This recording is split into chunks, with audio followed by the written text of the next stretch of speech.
As you may or may not know, my wife and I just got back from Vegas. It was a great trip. We ate, we drank, we had a blast.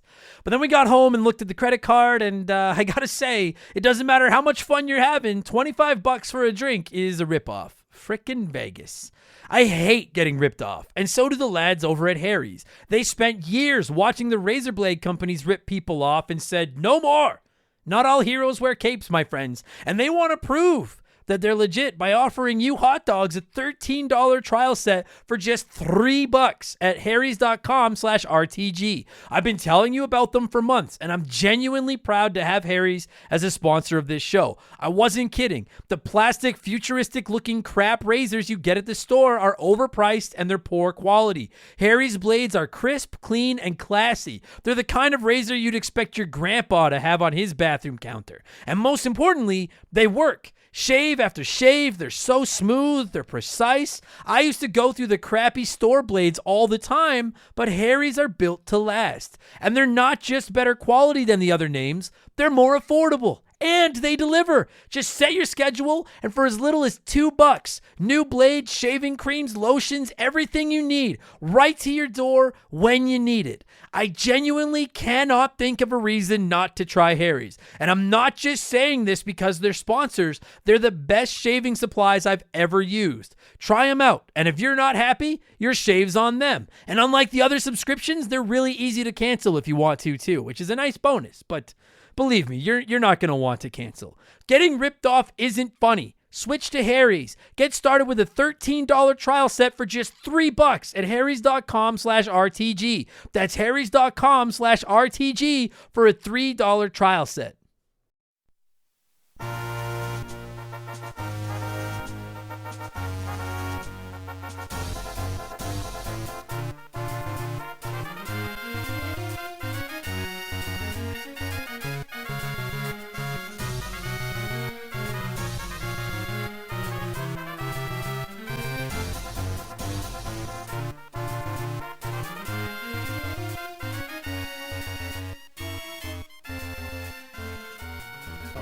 What's up, everybody? Welcome back to Remember the Game. It is my retro gaming podcast where every week a buddy of mine and I sit down and we geek out about the games we played back in the day. My name is Adam Blank. Thank you so much for listening to the show. And this week it is episode 237, and we're unintentionally appearing very, very professional and on top of things because we're covering a game that's topical as fuck right now.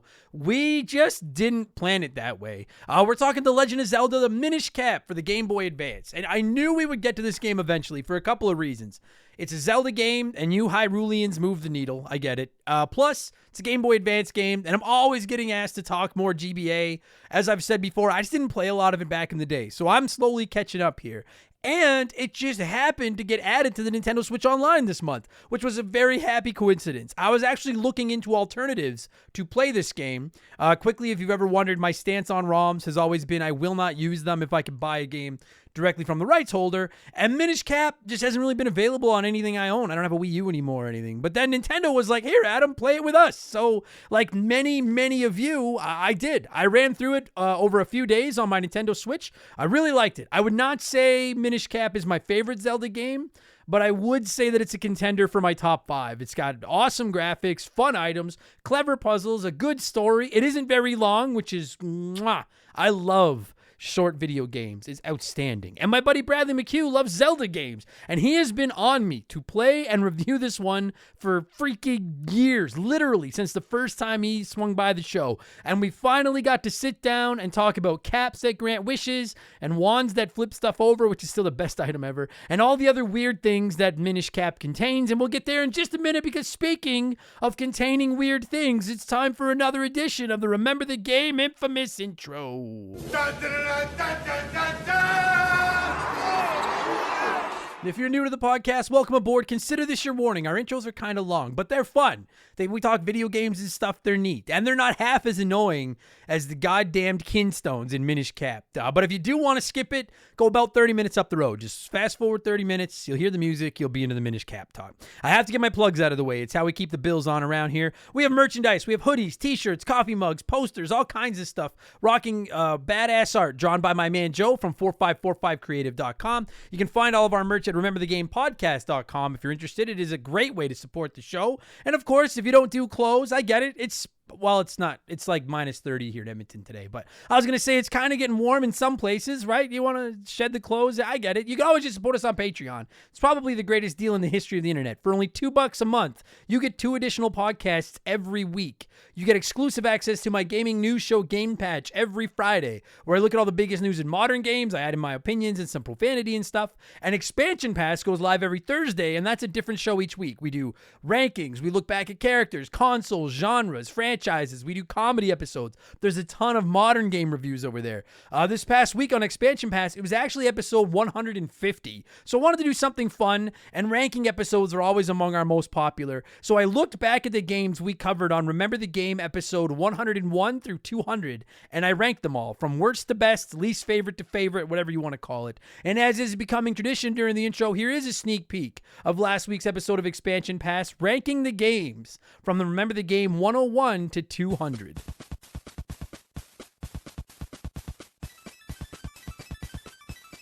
But that's number 70. Number 69, nice, on my list, Kirby's Dream Land for the original Game Boy. I have made my feelings about this game abundantly clear as well.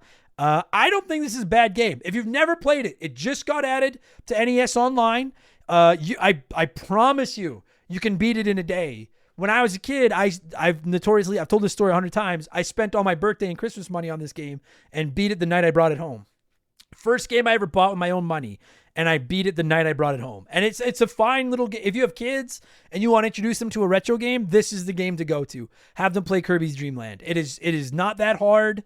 People can beat it. It's a charming little game. It's well done. It's just very, very short and very, very easy. And I'll never fully forgive it for spending all my money. But number 69, Kirby's Dream Land. Number 68, this is one of those ones that might get some ribble-rabble.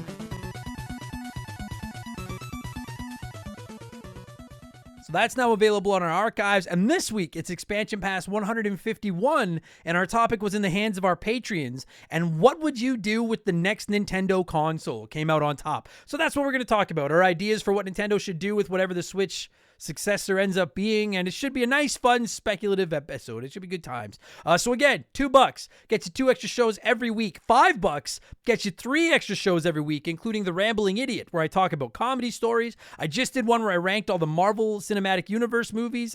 All kinds of fun stuff over there. And beginning March 6th, we'll be launching a 4th bonus podcast called Purple Monkey Dishwasher, which will go live every second Monday, and Mark McHugh and I will be breaking down Simpsons episodes. So that'll be available at the $5 Patreon level as well. And not only do you get instant access to hundreds of ad-free archive bonus podcasts, plus new episodes every week, you also get access to our Remember the Game Discord, the chance to vote in our Patreon poll every month. It's running right now, the ability to submit comments to be read on all of our podcasts. You can DM with me, and you get a shout out and get to hear me mispronounce your name like I'm about to do to most of these people. A huge thank you to all of our newest patrons: Sean Muckle, Super Nintendo Chalmers, Edzone55, Alex Patton, David Ewing, I think it's Ewing, Oscar Pangaleninen, Oscar P, sorry Oscar, E, I hope it's not E from Entourage. I fucking hate that guy. David Laws, Izzy No 8, Brian Bradshaw. My girlfriend calls me daddy, but I prefer Overlord. Me too.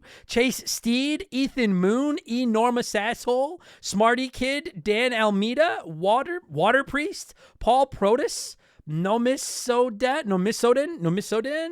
I suck at this. Bula, Roger Svan, Caleb Workman, Chris, Jamie Morgan, and Curtis Fletcher. I'm sure I butchered a few of those, but thank you all so much for the support, and welcome to Remember the Game Industries. You can find all that at patreon.com/rememberthegame, and do not forget 5% of our Patreon income gets donated to the Stollery Children's Hospital as part of my 24-hour stream at the end of every year, and we offer annual subs that'll save you a month's fee. If you want to just pay for the whole year up front, you save your 12th month. Ta-da, ta-da. And finally, you can find me on Twitch whenever I have time to get on there. Twitch.tv/rememberthegame. Throw me a follow. It'll tell you when I'm online. You can come by and yell at me and tell me why I'm wrong and all those other good things. All right? That's enough blowing myself. Let's blow some of you by blowing in some cartridges. It is our opening segment here on the show. I read a few comments and questions from our Patreons, usually gaming related, but not always, and we call this segment Blowing in the Cartridge.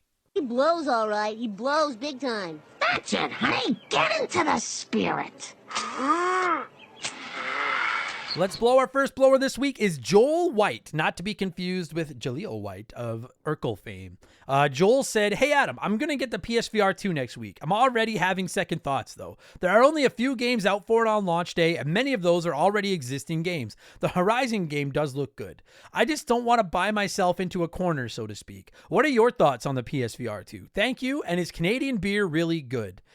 So to answer your second question, like the craft beer and stuff is outstanding, but the big brands like Molson Canadian and stuff are just piss in a bottle. They're garbage. But the craft stuff is outstanding. And I know it's hipster to be all into the craft beer these days, but I love me a good, nice craft IPA. And I don't like beer under 6%. I want my beer to, I know why. We all know why we're drinking the beer. Get me drunk. Anyway, to answer your first question, how do I feel about, I'm honestly indifferent on VR. This is something we've talked about it a little bit. Some people have asked me. I have no real interest in VR. I certainly will not be buying a PSVR 2 day one. It's just too expensive. I don't see the games that I need to play it. I have some issues with motion sickness. Plus, if you don't know, I'm borderline blind in my right eye. So I don't have very good depth perception. I can't watch 3D movies or anything. And my eye wanders. So with the PSVR 2 having eye tracking, I'm a little nervous that it's going to think it's just going to make me run around in circles all the time because my eye is all over the place. But even if my vision was good, I have some issues with motion sickness, and I didn't care for the motion controls on the Wii at all. I fucking hate the Wii, and I'm not that interested in VR. I'm more interested in VR for stuff like watching sports. I've said that before. I'd love to be able to like have the view of the catcher at a baseball game, or be sitting on the bench at a hockey game, or on the sidelines for a football game. That kind of stuff interests me more than actually playing video games in it. So I'm not dunking on people that are buying into VR, because people need to support technology, and that's great. But yeah, personally speaking, the PSVR 2 would have to be half the price that it is and have some games that I'm really interested in before I'd consider. I'm a cheap man. It's not easy to get me off my wallet, and VR has very little chance. So I hope you enjoy it, Joel. I'm very interested to see what the reviews are like, but it's something that I am passing on for the time being, my friend.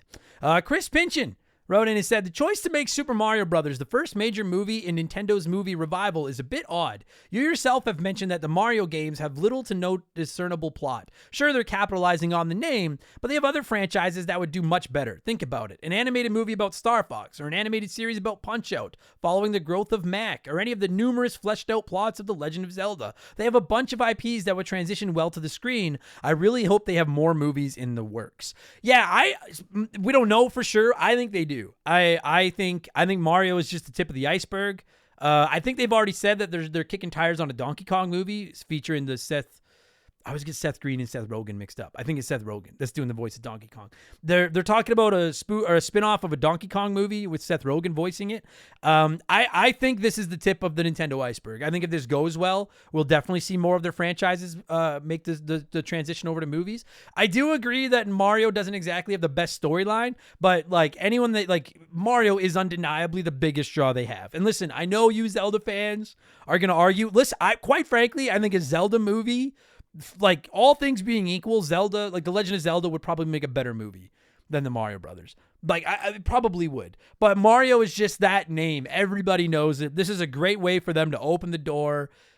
I think what they're probably hoping for is that Pixar reputation, where it's good for kids, it's good for adults, it's charming, it's funny, it's well done, and I think it's gonna be. Maybe I'm setting myself up to just get completely disappointed. I think this movie's gonna be really good, and I think they're opening the gate. I wouldn't be surprised if we see a Zelda movie follow it. We'll definitely see another Mario movie because this thing's gonna make bank. We'll probably see a Donkey Kong movie. Star Fox would be kind of neat. I would rather see Punch-Out myself. Kirby would, make sense, right? Like they could make so much money off these. I think you just lead with your best, lead with your best foot, and like it or not, Mario's the biggest franchise they've got. So I think it just makes sense. But I do agree. I think Zelda in particular would make a great movie. Where was I here? I'd like to see a fucking Mario Kart movie. Oh my God. Like I know that there's Mario Kart in this one, but I just want a straight up Mario Kart movie. That'd be fire. Tornado wrote in and said, "Hey Adam, I was once on Video and Arcade Top 10 and actually ended up winning in the Hot Wheels World Race for the GBA. As a 14-year-old at the time, I was losing my mind. I came over to the prize wall and all I got was a $10 GC for the Ontario Science Center. You felt like Ralph when Lisa dumped him. You can see the exact moment my heart broke on television. My question for you, if you were on Video and Arcade Top 10, which game would you hope to play and what kind of prize would you have liked to have gotten from the wall?" So just real quick, because I know I learned this, if you go back in our archives, I actually interviewed the host of Video and Arcade Top 10, Nicholas Pickles, a couple of years ago.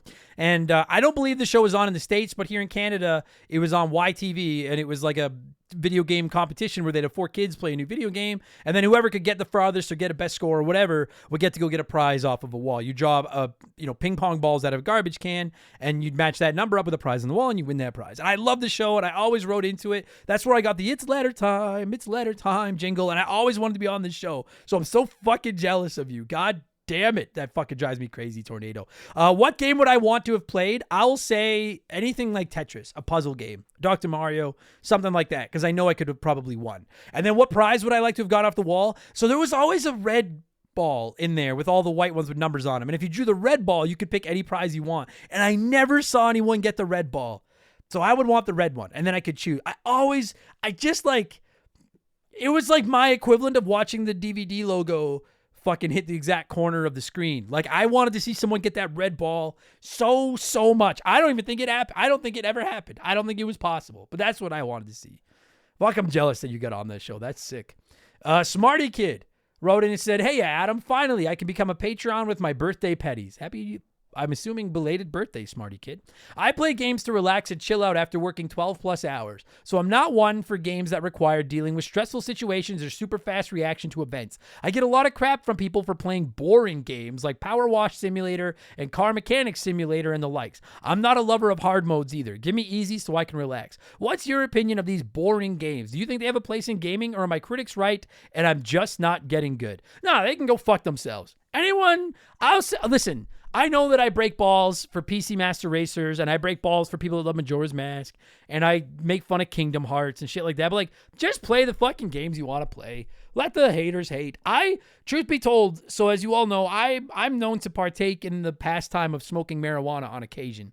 And when I do that, I have a hard time playing most video games. I just can't. I know some people like to get baked before they play. I can't play a lot of stuff. So Power Wash Simulator has become one of the games that I go to when I just need to completely shut my brain off and just unwind. I don't think there's anything wrong with those fucking games at all. Power Wash Simulator is tight. That game is so much fun. It's very relaxing. And as far as you're not a lover of hard modes, I'm not either. Outside of platformers and kart racers and very few exceptions, I usually play my games on normal. And sometimes people come by my streams and ask what difficulty I'm playing on. I got to be honest, do you? But 99% of the time, I see no appeal in playing a game on hard mode. All I do is get pissed off, and I'm not even having fun. Again, there's exceptions, the games that I'm good at, but I'm not good at very many games. That's why I don't play the Souls games and Elden Ring and stuff. I'm just not very good. And I just end up getting mad, and I may or may not know, I have a bit of a gaming rage problem. So I like to just stick to normal. I don't go to easy. I just stay on whatever the default setting is most of the time. And then I'll tweak it if I have to. Some people think I'm boring because I love to play golf games. I'm playing PGA Tour 2K or PGA 2K23 right now. And some people would say that's kind of boring. But I like to crank the difficulty up a little bit, and I like to just space out and play golf. Fuck you. Fuck anyone that hates on what you play. Just play what you want to play. Tornado. Other than the Sega Saturn. Or pardon me, that was Smarty Kid, not Tornado. Pardon me, Smarty Kid. But no, fuck that. Play whatever you want. Play it on whatever difficulty you want. And let your critics critic. Fuck them. Eddie Mendez wrote in and said, "Do you remember when your dad or mom or an adult in your family would play games with you and you thought it was the coolest thing ever? Do you think our kids today will think that about us? Or has playing games gotten so mainstream today that it would just seem normal to them when they see us playing games or help them beat a level?" I do think that it's just normal today. I think that, yeah, it's just become so mainstream that for an adult, it's probably still fun for a kid.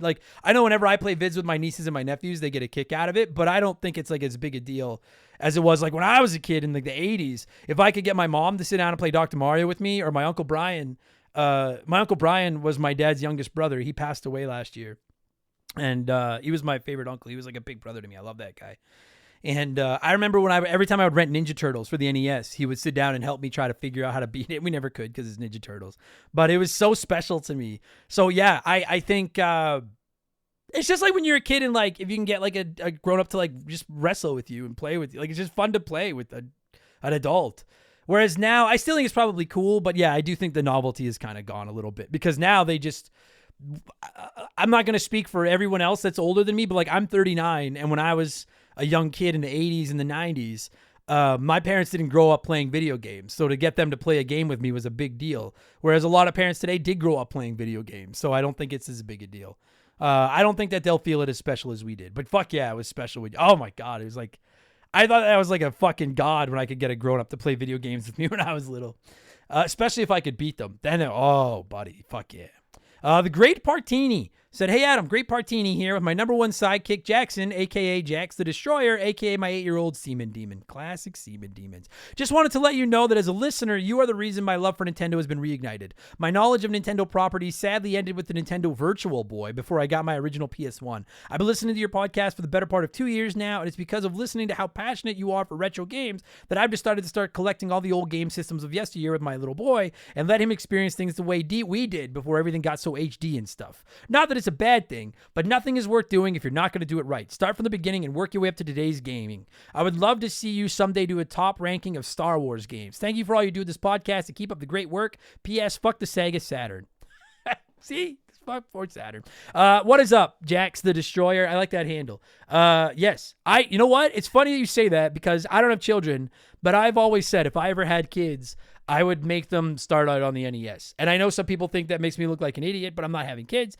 I don't think you look like an idiot at all. I think kids should know their roots, know their heritage. And NES is heritage in my fucking house.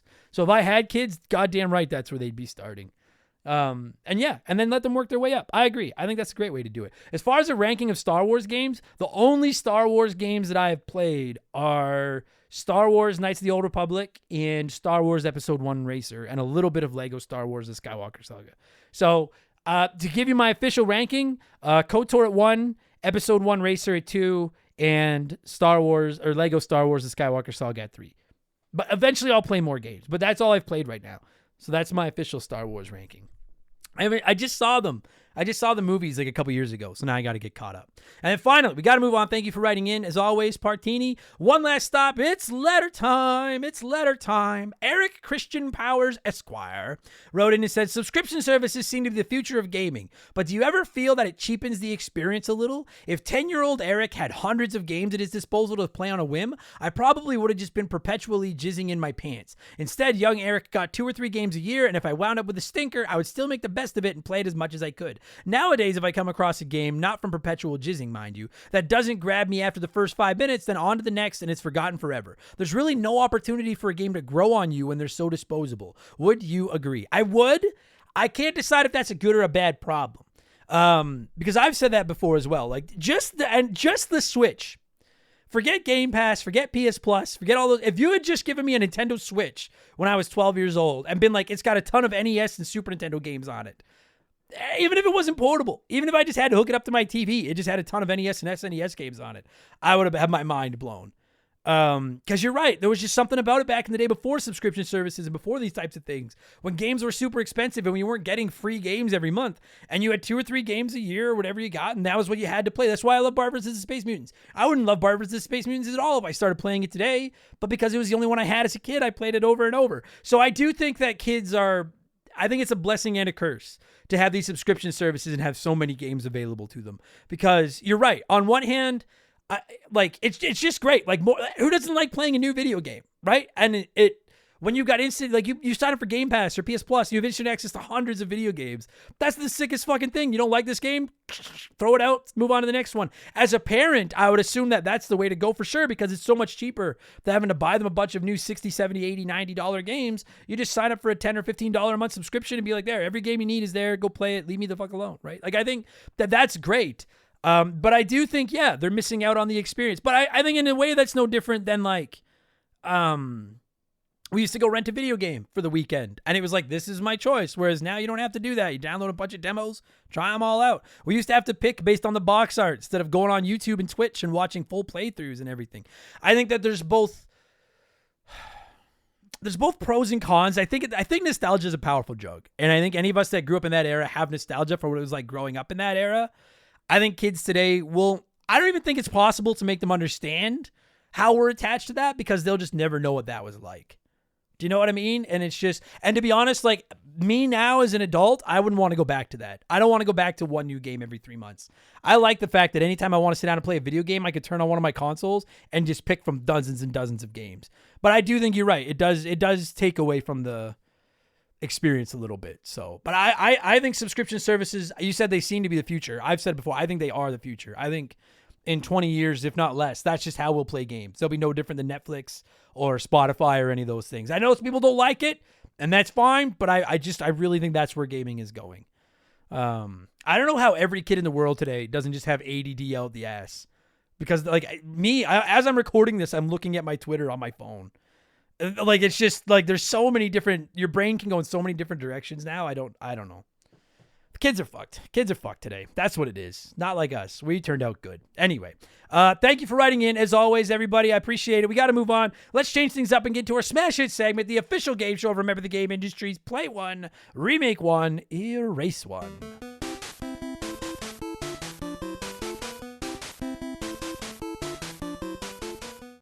And a huge thank you to Classic Concentration from the NES for unknowingly providing us with the theme music for the show. The rules are simple. Every week I give our patrons 3 retro video games. They can play one as it was released, remake one however they want as a modern game, and the third is erased from time forever. And as always, there are no wrong answers, but there is a right one. And we'll get there in just a minute. This time around, I went with 3 of the highest rated GBA games on Metacritic. We have Metroid Fusion, Golden Sun, and Advance Wars. And 33% of our voters said they would play Metroid Fusion, remake Golden Sun, and erase Advance Wars. So let's see what a few of you had to say here, and then I'll tell you what the right answer was. Rob wrote in and said, well, this was the first one posted that actually makes me feel things so heavily. All 3 of these games are so important to my gaming history as the Game Boy Advance was my first real obsession with games as a kid. This is going to hurt, but I'm going to erase Advance Wars. It's an amazing game and I'm pumped for the remake, but one has to go. I'll play Metroid Fusion. That game is damn near perfect and still holds up great to this day. And I'll remake Golden Sun. It's one of my favorite RPGs, played through it a dozen times as a kid. I'd be amazed to see it remade in the style of Octopath Traveler. Keep the retro look with the updated effects and animations. I will say I totally agree on Metroid Fusion. That game is fucking... Fuck, I love that game. Cannot wait for that to come to Nintendo Switch Online. Everyone needs to play it. So fucking good. Tripra wrote it. Good answer, Rob. Tripra wrote in and said, having never played any of these titles, I'll go with what I know about them. Play Golden Sun. I don't know anything about this franchise, so I'll try it. Remake Advance Wars. I'm going through a phase of tactical games, and I've not played one with modern weapons and vehicles. Erase Metroid Fusion. As much as it's a part of the mighty Metroid franchise, there are plenty of others to play. And you know what? That is sad. Like, I'll be goddamned if I'm going to sit here and erase Metroid Fusion, but I'm not going to... You notice I haven't been putting a lot of double secret probations lately. I'm saving those for who really deserve them. And Tripra does not deserve double secret probation, because you are right. Of these 3 franchises, you could erase Metroid Fusion and Metroid would be all right. It's a great game and I hate erasing it, but I get the logic. Stupid Monkey wrote in and said, tough choice since we have a game I love and 2 that I haven't played but I would like to. I'm going to play Golden Sun as I've played the sequel and I enjoyed it. I'm going to remake my beloved Metroid Fusion even if it's just a graphical overhaul on the Switch. And then I'm going to erase Advance Wars because we still have Wargroove and that's apparently the same game. That's a solid point that I didn't think of. I love Wargroove and I've never played Advance Wars. I know before you yell at me, I'm just waiting for the re-releases. I'm going to play them. But I have heard that Wargroove is basically the same game. So it does make you wonder, could you erase it and be fine? I get the logic there. Bullbrosaur said, play Metroid Fusion as it was a blast back when it released and I prefer the 16-bit graphics as it is. Agreed. Remake Golden Sun because it's my all-time favorite RPG as a kid and I remember sinking hundreds of hours into it, but I also remember it being very difficult, although maybe that was because of my age. A remake in the vein of the Link to the Past remake would be amazing. I think you mean the Link's Awakening remake. Whatever. And then Advance Wars, erase Advance Wars. I remember playing this one a ton as a kid, but it doesn't compare to the other 2, so it has to go. Love the pod, bro. Keep it up. I love anyone that loves Bulbasaur, and I'm assuming if Bulbrosaur, you love Bulbasaur. So you're all right by me. And Normal Normie said, play Metroid Fusion is too unique in the series to erase, so there's little to improve upon for a play-on-the-go experience. It stands toe-to-toe with Super Metroid. Agreed. Remake Golden Sun. Keep the battle short but fun with plenty of room for strategic depth, and I think a remake with voice acting, upscale visuals, and a bonus dungeon or boss rush mode would put this over the top. Erase Advance Wars. I can only erase one of these if I imagine that putting a bullet in the head of the original doesn't kill the whole series. In this case, the original Advance Wars would be the least missed. Its sequel, Advance Wars 2, is everything the original is, but more and better, so I can rest easy knowing the brutal play one, remake one, erase one, God's sadistic desires have been sated. It says Poroio, but They just abbreviated play one, remake one, erase one. I like it. Good answers this week. It was all over the board. I'm going to agree with the runner-up. 20% of you, including Max Renault, who even almost has the same logic as me. Max says, I'll remake Advance Wars because it's already been done. I'll just play it on the Switch when it comes out. I'll play Metroid Fusion because GBA Metroid is amazing. I'll erase Golden Sun. Don't get me wrong, it's great, but one less JRPG can be accepted and rules are rules. It will be mourned. Those are almost the exact same reasons I would use as well. I would play Metroid Fusion because it's too goddamn good to erase and it doesn't need a remake. I'm going to remake Advance Wars, and I'm going to do exactly what Max said. I'm just going to make it the reboot edition that's coming out on Switch in a couple months, and I'm just going to play that, and I'm going to erase Golden Sun. And I very rarely erase games that I haven't played, but I love Metroid Fusion, and I'm more interested in Advance Wars than another goddamn JRPG. We can live without one. I'm sorry. So sound logic. Thank you so much, everybody, for playing. What have I been up to over the last 7 days? I'm going to get into that in just 2 seconds after possibly a quick word from a sponsor. This show is sponsored by BetterHelp. Everyone that listens to this podcast knows about our illustrious CEO, my dog Molly. But the other silent partner behind the scenes is my wife. And let me tell you, my friends, a 17-year relationship with another person that has to talk to and live with you is a lot harder to maintain than one with a dog. We've had our ups and downs, and as you all know, a relationship isn't all sunshine and rainbows. They can be a lot of work. You get out what you put in when it comes to relationships, and talking to a therapist can be a fantastic way to put in some work. They can help you work through your issues, learn to communicate better, and even just provide you with an ear to bend when you need it.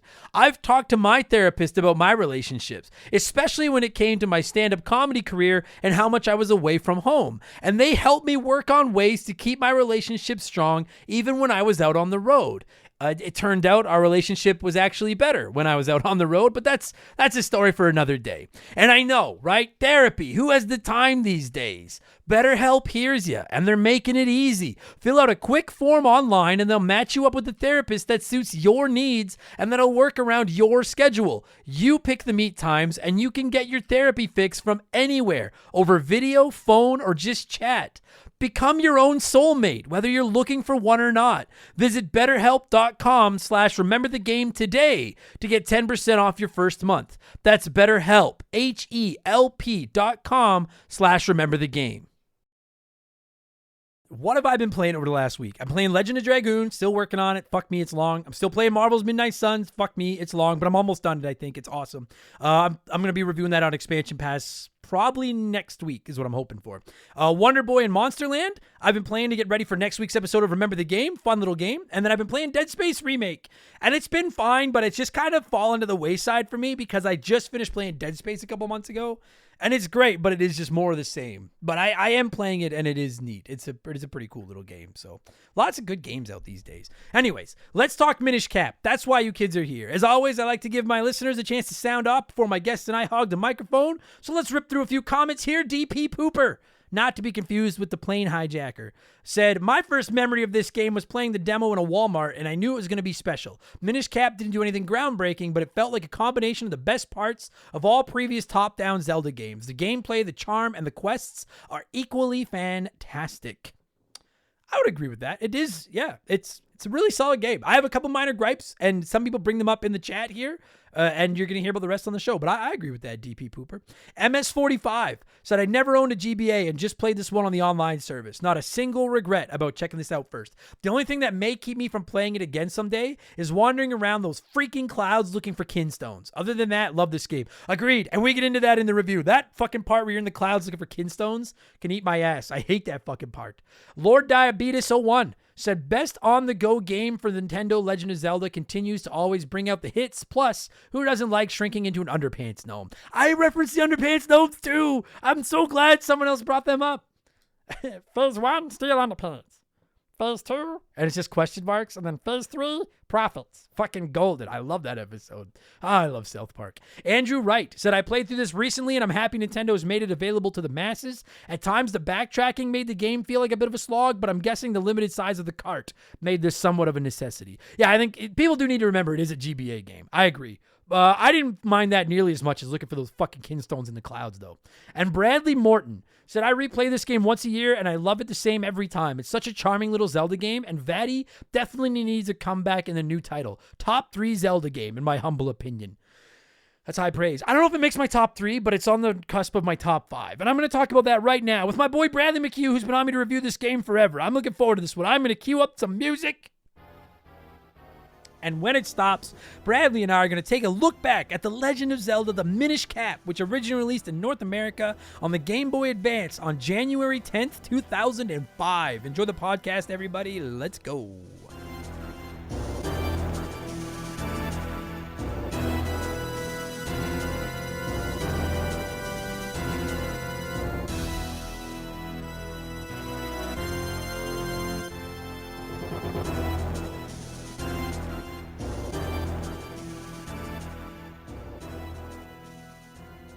All right, so joining me via the blank phone this week to talk The Legend of Zelda, the Minish Cap, which is so fucking topical because you and I started talking about doing, I mean, you've been out. Okay, first of all, my guest is Bradley McHugh. How are you, Bradley?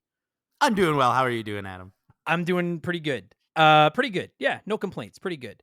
You and I have been talking about doing this episode, I feel like since the first time you came on the show. And I just haven't had a chance to play this game. And then I was seriously just settling in to play it. And I didn't have access to it on anything. So I'll be honest, I was going to emulate it. And then literally like the day before I sit down to fire it up, Nintendo's like, by the way, Game Boy Advance games are on the Switch right now. And Minish Cap is one of them. And I was like, that's a sign from the gaming gods. And so this is about... I was blown away. And I was like, so this could not be a more topical episode. And it was completely unintentional that we're reviewing this game that just got dropped on online. I know a ton of people have messaged me saying they're playing it for the first time. I just played it for the first time. I liked it quite a bit. I don't think I'm quite in love, but I really, really liked it. But Bradley, you have been up my ass to talk about this game for 3 years. So why?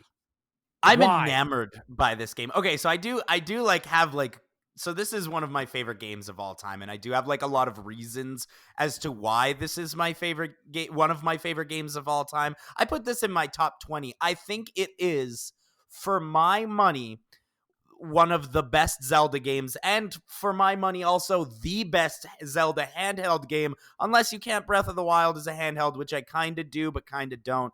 But sure. Either way, I would say like Minish Cap is definitely the best of the Game Boy Zelda games, in my opinion, as well as DS and 3DS. Wait a minute. And like obviously subjective. So, but you would put it ahead of Link Between Kingdom or Link Between, what's it called? Link Between Worlds. Realms. Yeah, Link Between Worlds, the 3DS one. Like, I'm just asking, like that one that's like the successor to Link to the Past. You'd rank this ahead of it? No argument. I'm just curious. Yeah. And I actually played Link Between Worlds like a couple of months ago, and like I played through that, and I still think that's a really good game, but there's way more that pisses me off about that game than stuff that pisses me off about Minish Cap. Fair enough. All right. Fair enough. Yeah. And also, oh man, this is just like, I don't want to get too ahead of myself here, but like Minish Cap is the best looking Zelda game. It's maybe not as good looking as the Link's Awakening remake, but it is a fucking gorgeous game. It is so beautiful because the GBA has held up, dude. Yeah, I was like saving it to talk about that for a second because I missed the GBA in its day. I had one, but I played like 2 or 3 games on it. So I know we have a ton of listeners. I see the messages. People are like, cover more GBA games. And I'm like, I will. They're not exactly the easiest things to just get your hands on these days. So like, I am trying. Now they're getting there. Yeah. And every one that I play, like I played Castlevania Aria of Sorrow, and it was awesome. I played Metroid Fusion. Phenomenal. I played this and I was like, this is great. And I was like, holy balls, what a little beast the GBA was. Like, the GBA is one of my favorite, is probably my second favorite console of all time next to the Switch. The Game Boy Advance library is fucking nuts, dude. They've got a banger for every series. They got 2 great Kirby games. There's 2 really good Zelda games. There's an incredible Metroid game. There's 2 incredible Metroid games, actually, now that I think about it. The F-Zero games on there are fun. Wario Land 4 is the best. It's so good. The Castlevania games are great. I could go on forever about how much the Game Boy Advance has just this incredible library of great games. And you know what's even crazier is that the Mario sports games on GBA are fucking incredible. Yeah, I did play those. Yes, agreed. They're fucking Mario awesome. Golf. Mario Golf on GBA, that better come to Switch because I want to replay that game so bad. It's so good. And Mario Tennis on GBA is actually surprisingly good too. I Yeah, it think it's is. called Power Tour. Yeah, great game. It's like an Yeah. RPG style game, and they did that with golf too. Yeah, the Uh, GBA is like, it's like because everyone knows, like, I'm a Super Nintendo, like, fanboy is not even the term. Like, I have a full mhm. blown like obsession. I'm a Super Nintendo stalker. Like, I love that thing. And the GBA is like they took the Super Nintendo and just pumped it full of steroids and like put it into like a jar and just let it percolate for a couple years and then took it out. And we're like, now you can play these games that look like better Super Nintendo games and you can play them anywhere you want.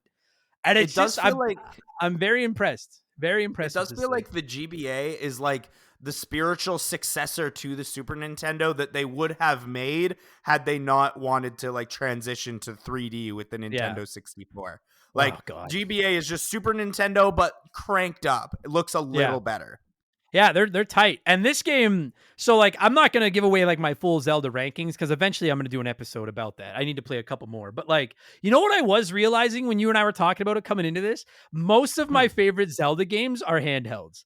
Like I love Link's Yeah. Awakening. I love Oracle of Seasons. I love Link Between Worlds. I really like this game. And I was like, four of my top, like the only other two games I would put in that conversation are Link to the Past and Wind Waker. Like that would be probably my top six. And so I'm like, And four guess of my what? six favorite Zelda games are handheld. And Link to the Past is on Game Boy Advance Of because it course. fits and And it's just, it's also good there. Except they yeah, added like, like the voices, which I hated. sure. And so, like, yeah, going into this one, like, right away, as soon as I fired it up, like, the graphics turned me on a bit. And I was like, all right, like, this appears to be the type of Zelda I like. I'm always going to prefer, same as Mario, Donkey Kong, I'm always going to prefer 2D to 3D. That's just me Mhm. as a gamer. And so, as soon as I fired it up, I was like, all right, I got the Link to the Past vibes here, like that Link's Awakening vibes. That turns me on. I gotta say, massive props to Capcom. Like, I think Nintendo should give the 2D Zelda license to Capcom. And just Totally. like Nintendo can make the Tears of the Kingdoms and the 3D Zeldas because Capcom made Oracle of Ages and Seasons. And I've only played Seasons, but it was awesome. And Capcom made this one too. And I'm like, holy fuck, Capcom, where the fuck have you been? Like, Did you're as good at this as Nintendo is. And It's I sick. think I could be wrong, but I'm pretty sure Phantom Hourglass and Spirit Tracks were not Capcom. And those games, I think, went in the wrong direction as far as Zelda handheld games go. No, Um, I I mean, haven't played that's a those ones. conversation for another time. But they Sure. suck. But But just, yeah, really, shout out to Capcom. Like they know what they're doing. Like it's quite impressive. And totally. so then I start playing this game and I love the way it looks. Like I'm already fascinated by the way it looks.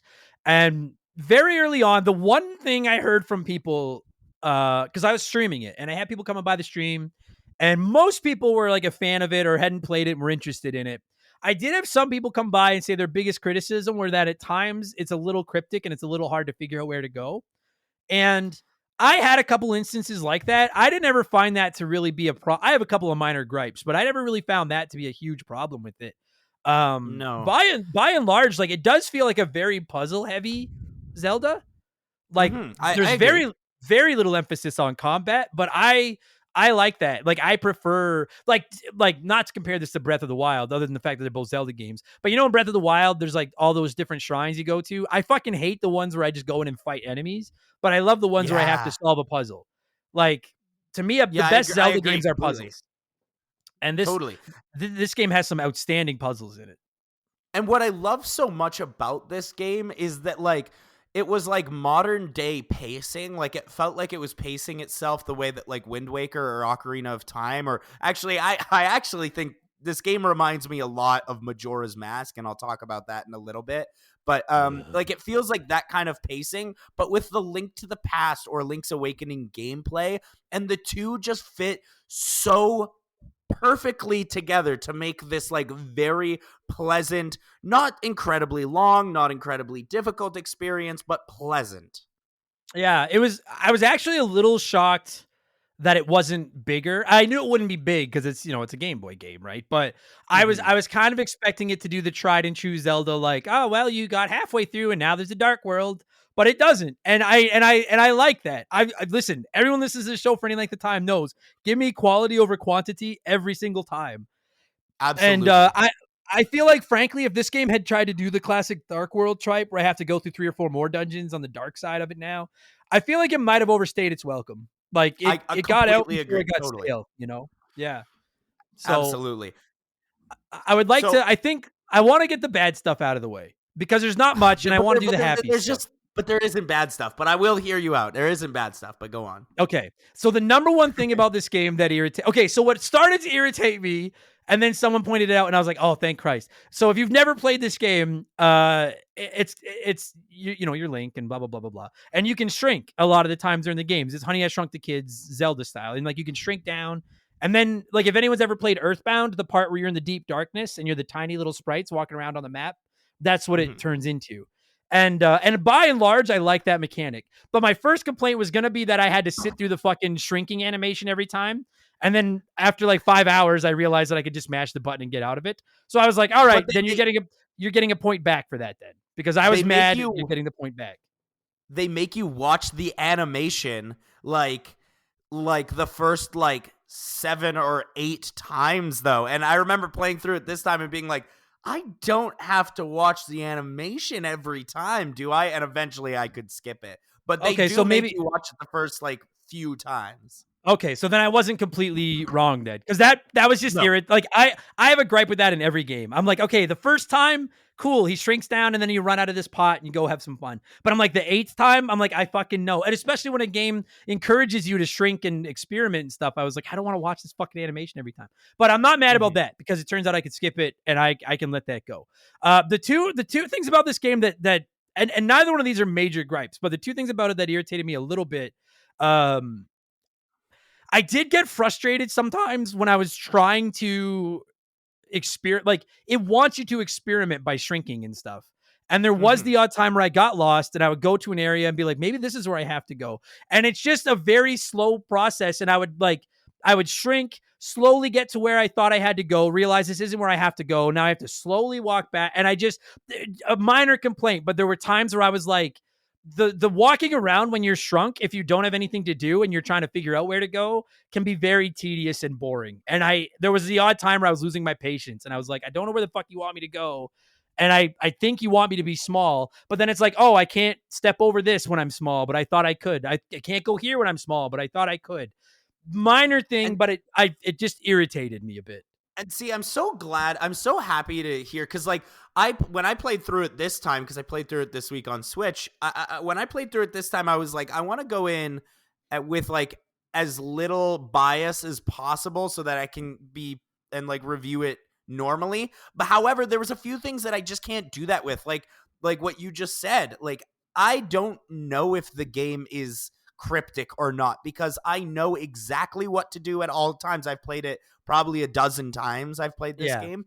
And so like everything's just kind of reflex to me. The- It's just reflexes. I'm like, oh, okay, I just finished that. So now I know that I have to go here and I have to yeah. do this. But first I can do this side mission and I can go here. Oh, I can get this item from over there. Now that I have this, I can do this. Like, because it's just always been like that. And it's always structured the same way when I play this game now. So I'm curious to know, because my big gripe with it this time was that this game is so fucking easy. It's It's crazy easy. Yeah, it is. It is like, I mean, like I'm not gonna fault it for that because it doesn't like I don't hard games piss me off, so I'm fine with it. But like, it is Mhm. certainly top 2 or 3 easiest Zeldas I've ever played.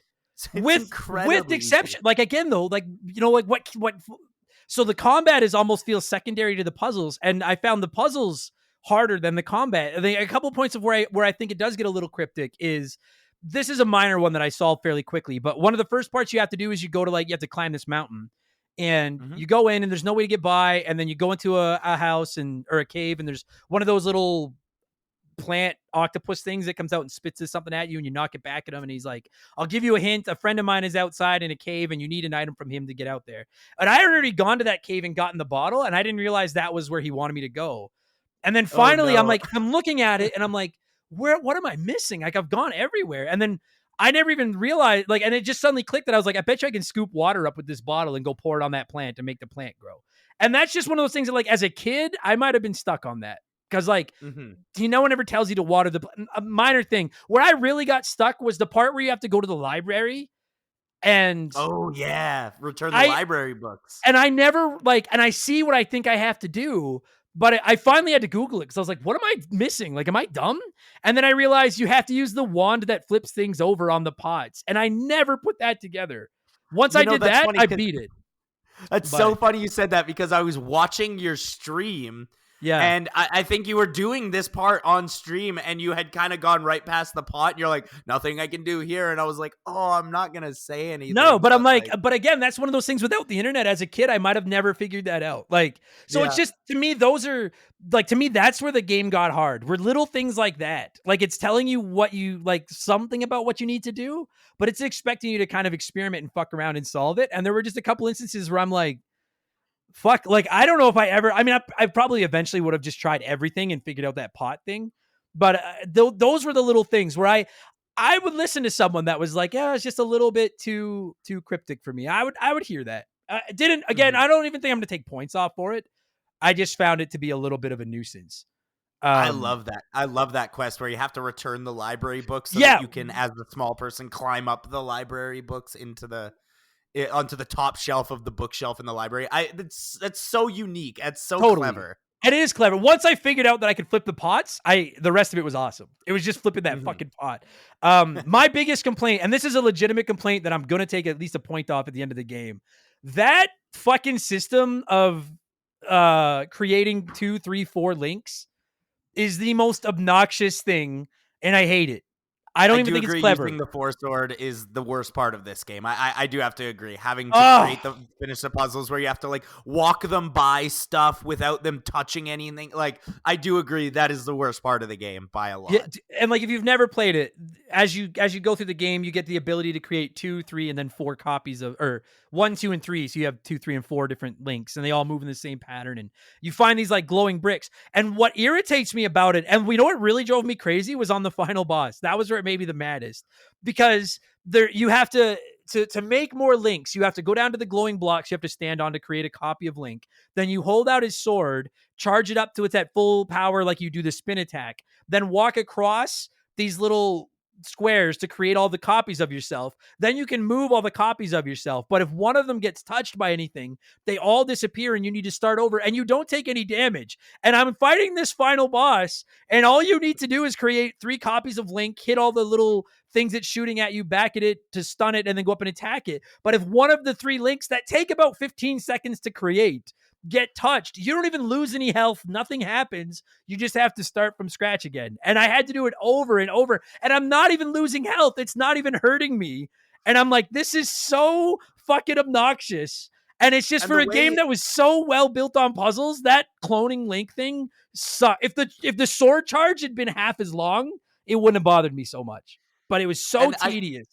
I Fuck. think in that particular fight too, that's pretty difficult because the attacks that he has are on an angle where you're very unlikely to be able to squeeze 4 people past the attack. Yeah. And so like you typically would get hit, and like you said, it doesn't actually take damage if it hits a clone, it just resets them, and it's annoying. Drove me So I will crazy. agree. I will Yeah. agree. I don't love the 4 sword.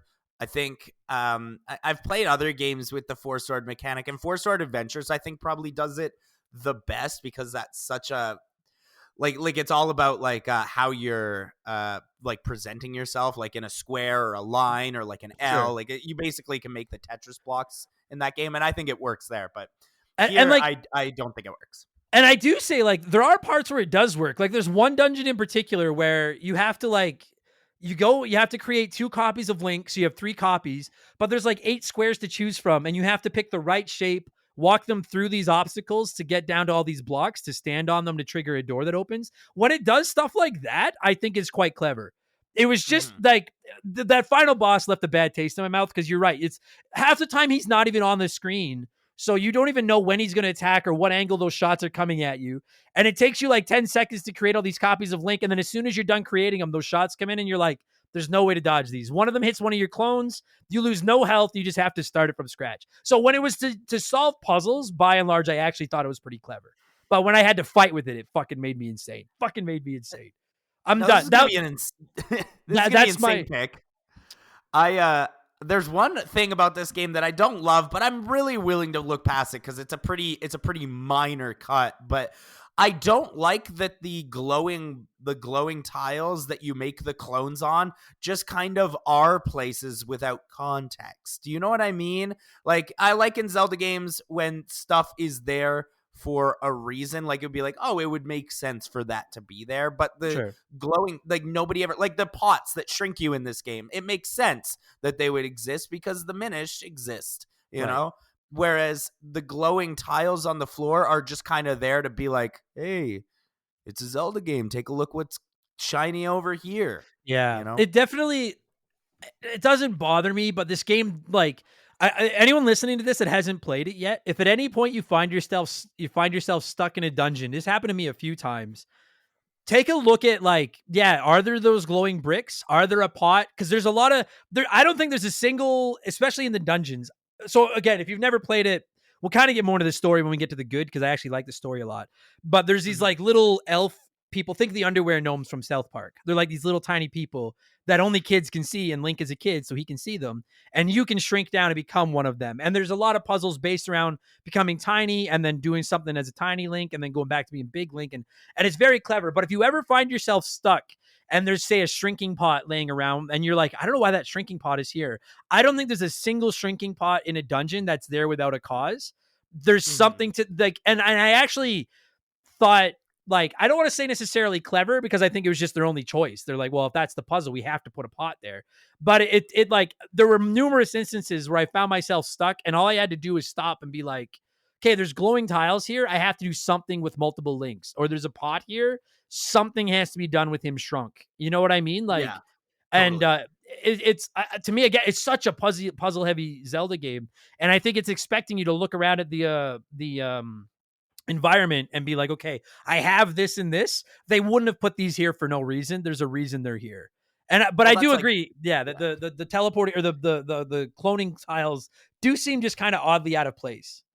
I heard somebody talk about like I think it was on YouTube. They were talking about Link to the Past, and I think that it like kind of applies here as well, where it's like you're not actually in this game, which I love, and I like, it's one of my favorite games of all time. But like, you're not really on an adventure; you're on a tour. The game is holding your hand and showing you what to go and look at and what to see.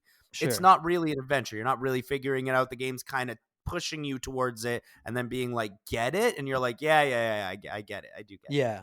Oh, yeah, no, agreed, 100%. Like, there's one part where you have to go find, I think it's the rings that'll make you as strong as grown Link when you're little. Oh yeah, And there's like this the awesome waterfall. puzzle.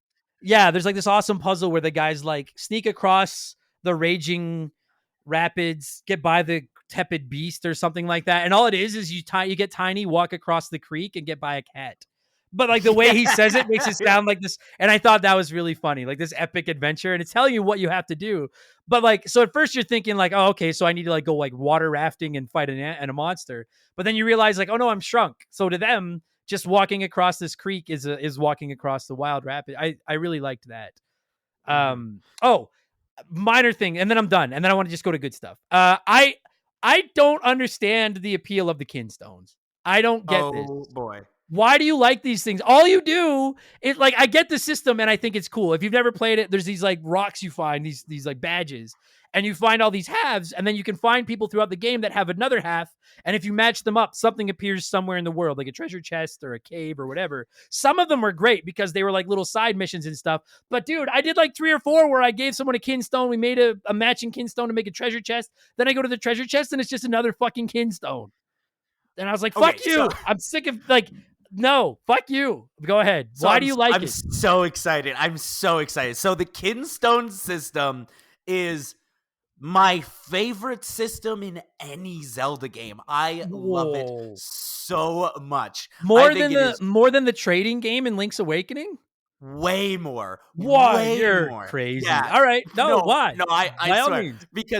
Because the way this game functions, it forces you with like, if you want to do the Kinstone stuff and like all the side quests, it forces you to interact with every character in the game, and they all have names and they all have personalities. And when you use the kinstones, you then will do side quests that are like typically related to that person. And like Majora's Mask, there is a phenomenal cast of characters in this game, and they're all fucking weird. I love it so much because like you'll do like I love like the quest line where you're Tingle and all of his brothers, you need to fuse kinstones with them to get like the gore or no the magic boomerang. And then there's like the one where you got to get the Gorons through the mines by fusing kinstones. See, Like yeah, it just yeah. for me it fuels the game. And every second, every time I see a person, I'm like, are they thinking? Can I fuse kinstones with them? See, I like. I've done Yeah. yeah. No, I sorry. have done full runs. I have done full runs where I have done every last kinstone fusion in the game. I All of like. them. I liked the kinstones when it was stuff like that Goron one and stuff. That's cool. When I match it up and then it creates another Goron and they're trying to dig through this wall and I was like, that was neat. Or like when it creates a cave and I can go into the cave and find some treasure. I was down with that. But like after the third time where I did it and then just hiked across the map because I didn't have they should fast travel comes very late in this game. Minor thing, but fast travel comes very late. Yeah, it's about 50%. However, I'll be honest, I think the ocarina is one of the most useless items in this game because map so small. It just is small. walk everywhere. Well, but like when you're trying to do these fucking kinstones, and I'm like, oh, okay, just created a treasure chest over there. I'm gonna fly over there and get this treasure chest. Oh, it's another fucking kinstone. The third time that happened to me, the third time I got a kinstone treasure that was another kinstone, I rage quit the kinstone system. I was like, no, pound sand, give me something, give me rupees I don't need. Fuck the you. thing is that the kinstone system exists on like a tiered level. Oh. So like you have the green kinstones, you have the blue kinstones, and you have the red kinstones, and your reward the value of the reward depends on what color kinstone you're fusing. So if you're using a red kinstone, you're probably going to get something pretty good. But if you're using a blue kinstone, you might get a red kinstone because it would get you something better than a blue kinstone. Yeah, and but then using a green. But then I have to go find who has the other half of the red one. And I don't know. I just like, I like this game, but I was like, no, this can like give me the Link's Awakening trade up quest over this all. I fucking hate. I guess we're just gonna have to I fucking hated the kinstone system. It drove me up the goddamn wall. And you know what? Like it really is a defining feature of the game. So if you don't like it, it does put like quite a bit of malice onto it, I think, for personal opinion. But I love it. At least, but that was optional. Like that made it. I mean, most of it. Like there's a couple like you need to find some of the gold ones and stuff, but that's fine. But that it was optional made it a lot better. Like if I had to do all that, I might have rage quit. But that it was mostly side that's stuff. That's actually the one part of the game I actually don't like is that I wanted to bring this up because I remember playing through it this time and being like, oh, I can't wait to dunk on this part. It's the part when you're going up to the Sky City and you have to like you're like in the clouds and you have to fuse kinstones with those cloud bricks, but it's all in a circle and it's like fucking confusing and you have to fly around. Hate that part. Absolutely hate it. You know what? Maybe not a popular opinion, but I actually I know I know we're 27 minutes in and I'm like, we're going to get to the good stuff, but we are going to get to the good stuff. I really liked the Air Temple. I got kind of lost and found it a little bit disorienting because I stopped halfway through for the night and then came back and couldn't figure out where to go. But that part before the Air Temple where you have to go around and find those 5 gold kinstones, that's the single worst part of the game. I'll agree. That part fucking sucks. 100%. That sucks. But are we done? I have nothing else to complain about. Do you have anything else you want to complain about before we get to the good stuff? Because I do want to talk about good stuff. Absolutely not. Let's talk about the good stuff. And we're going to get to the good stuff in just a minute. I made you suffer through all the pooping. Now you're going to listen to one of my sponsors, and then we're going to talk about something good. I promise. All right. Took us half an hour, but we're to the happy stuff. We're to the good. I know we've already talked about it, but I just quickly want to touch on it one more time. I really do. The graphics system as a whole in this game is great, and it's so bright and colorful, and it looked great playing it docked on a monitor and everything. But you know what I actually think the nicest looking part of the game is when you shrink and then you deal with places while you're shrunk. Like whether it's walking through like like a little path in the woods, and there's like acorns laying around that are huge. Big Or leaves. Yeah, I love it. yeah, or particularly the parts where you're up in like the rafters of buildings, and there's like Oh dust yeah, yeah. And there's and they sit up there and like things. mice and stuff up there. Yeah. I loved it. I just thought it was like playing a fairy tale almost. Like I just thought it was gorgeous. I It agree. This game in one word is just this game is adorable. It's yeah. so adorable. Like I've always considered Wind Waker to be my favorite looking Zelda of all time. And I think I still feel this way, but this is like 2D Wind Waker. Like Yeah, I agree. like and A I lot just of yeah, loved it. There's a lot of like inspiration from Wind Waker. Like they were pulling over characters from that game as well. Like clearly Wind Waker was an inspiration. Even like looking at the art during the final credits, it's all cell shaded Yeah. Wind Waker style graphics. It's actually funny because like they take like it definitely has some Wind Waker inspiration. There's obviously some Link to the Past influence on it Oh because it yeah. looks very Link to the Past. But then I also loved the amount of like little nods to like Ocarina of Tim. Like some of the sound effects, like the Hua, like that noise that he makes, and like those octopuses like dirt things that come up and spit shit at you and reflect them back, and then they're like, okay, I'm sorry, you caught me, I'll talk to you. Like, and I was just Yeah. like, man, this is such a fan service game because there's nods to like 3 or 4 previous Zeldas in this game, which I thought was Like awesome. I genuinely feel like because the game is all surrounded around Castletown, that like it really does feel a lot like Majora's Mask as well, because there's this one town in the middle of the map and you go out to the 4 different sides of the map, all while like doing side quests for people and like engaging with the characters. That is what I really love about this game. You super engage with the characters all the time. You Yeah. are always engaging with characters. And this small map helps because it's not over like there's not I don't feel like there's a lot of filler in this game. Like in some Totally. and not just Zelda, but in some video games, like they need to like they're like, oh, it's not big enough. We need to make it bigger. And it feels like they've just kind of stretched a little bit. Like outside of that part where you have to look for the 5 golden kinstones in the sky, there wasn't a single part of this game where I was like, I love Link to the Past, but I fucking hate the swamp in the Dark World. I hate it. I Mhm. hate that fucking part. I don't think there was a part in this game other than that sky part where I hated it. Like I nothing felt agree. like just busy work, other than that. I agree. Fucking Like thing. everything, like all the stuff that you do to get to the temples is like quick, but like fun and unique. Like when Yeah. you have to go through the swamp, and when except for the cloud one, we've already admitted that sucks. Or like when you have to go to the graveyard to like meet the ghost of the king and fuse kinstones with him. Yeah. I love that sort of stuff. Yeah. Um, I also yeah. no, go ahead by all means. You know what is one of my favorite parts of this game? The dojo system where you get the tiger scrolls. Yeah. That Yeah. that is the best, where you get to learn new sword moves, and then once you learn all the sword moves from the first guy, there's 3 other brothers that you can find, or no, 2 brothers, and then like I think his father who's like a ghost and dead. And like once you get all of them, you can go to the father and you get all these cool sword moves. And frankly, they're not that useful, but I like to have them anyways. No, it's funny because some of the sword moves, like at first I was like, oh wow, that I'm a little surprised that like when you have full health and swing your sword, you don't shoot a beam. And I was like, you can't hold B and then do the spin attack, and you can't do the dash with the Pegasus boots with your sword out. I was like, that's like I'm not complaining, but I'm like, that's odd. And then slowly I start learning all these abilities, and I was like, oh, okay. And then you're right, like I'm not even gonna use the only one that I really used was the shooting the laser out of your sword when your health is full. But it was just something Yeah. fun to like go around looking for. And then I love this stupid idea, like that what is it they say? Something like, we're gonna just take over your mind and make you do the move so you can see what it looks like. And just the way they explained that just sounded so stupid to me that I loved it. Like they're not like, we're just gonna show it to you. They're like, I'm gonna now take over your body and make you do this special move so that you can see what it looks like. Now you try it.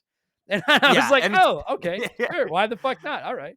and I loved it every time I engaged with that character and he would go possession. Like Yeah. it's just so silly and dumb. I just love it so much. What a great way to teach new sword moves, because I think because this game came out in 2005, I think this game was um kind of like us we're sorry for pushing back Twilight Princess so much. Please enjoy this Zelda game that's really quick and easy.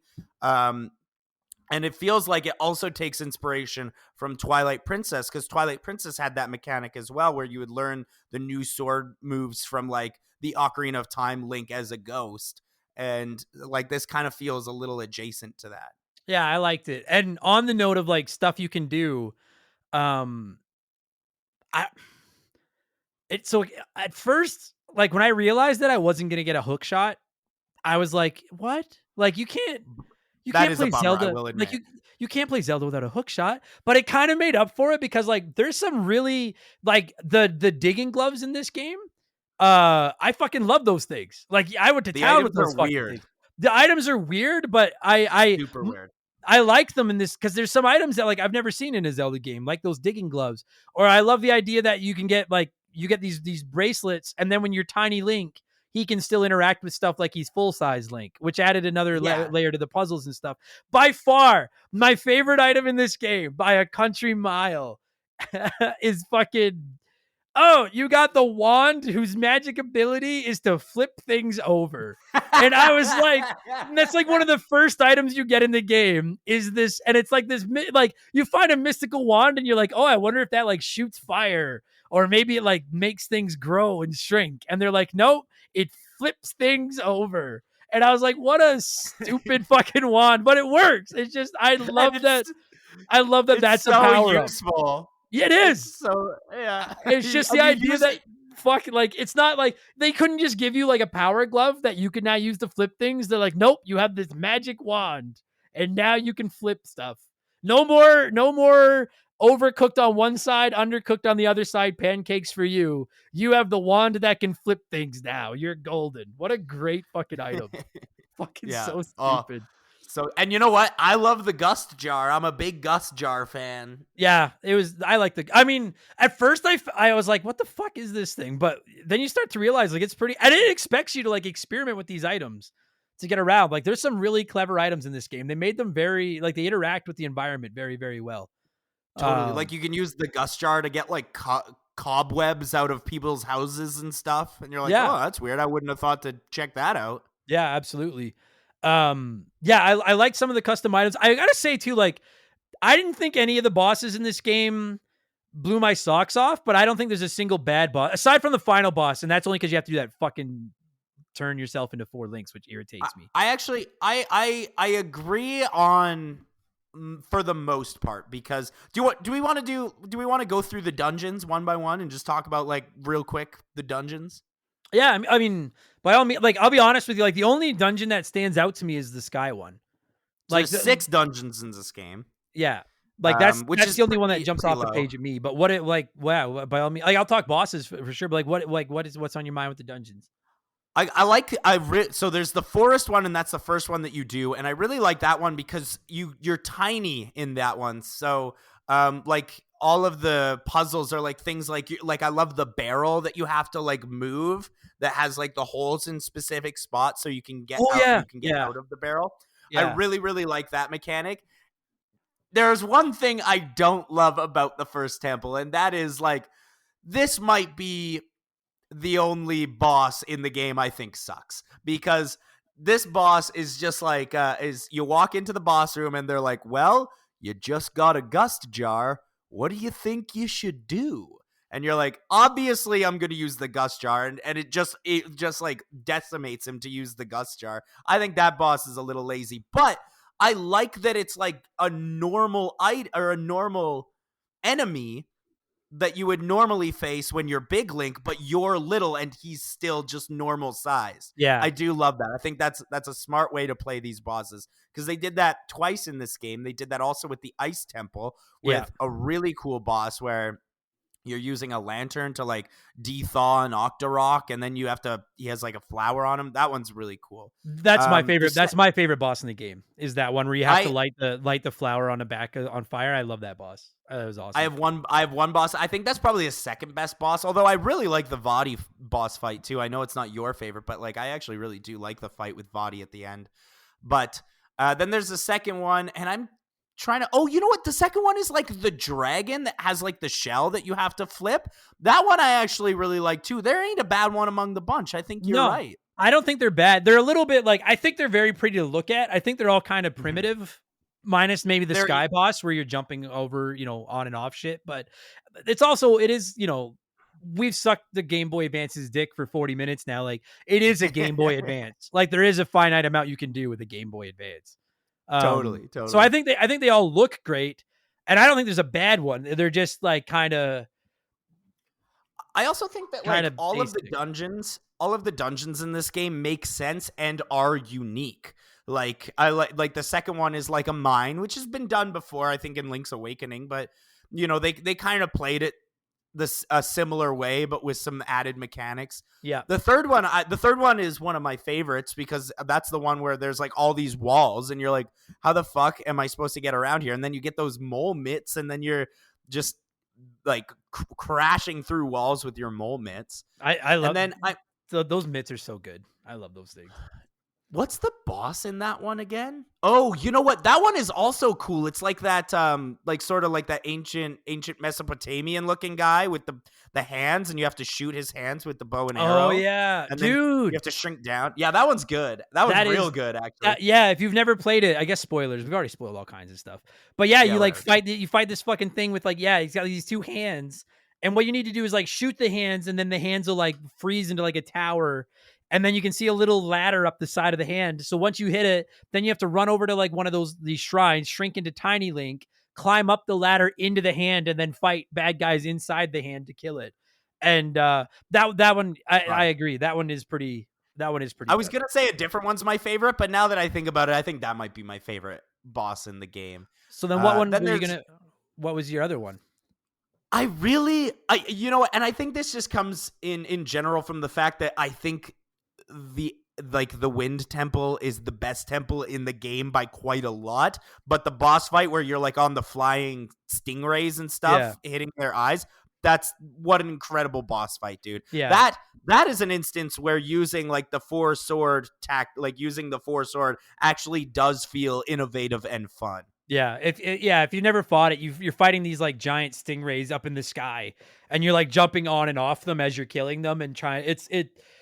I thought that was one of the coolest boss fights in the game as well. Like my favorite was the big frozen guy that you have to light the flower on fire, but number 2 is probably that sky fight. I think that's pretty boss. Yeah, totally. It's So. it's super wicked. And then the only temple I don't super love is the last one, the Dark Hyrule Castle temple, because super short, really short. It took me like 15 minutes to plow through that dungeon, and I was like, "Oh, that just feels like, especially cuz it's the last one, it just felt a little anticlimactic. Still looks great, still fun to play, just a little quick for my taste." It was quick, but I went through that whole castle thinking like it's gonna send me to like a dark world now. Like I've played enough Zelda. I know that usually there's a dark world, and that's what I was waiting Yeah. for. And then it was like, oh no, I guess that was just it. All right, fucking fair Yeah. enough. Sometimes we don't have to go to the insane lengths that we usually do. Yeah, but no, and you know what? The thing is like when you look at Link to the Past, like that has the dark world, and like it's so obvious that like that dark world is there to basically double the size of the game without having to double the size of the game.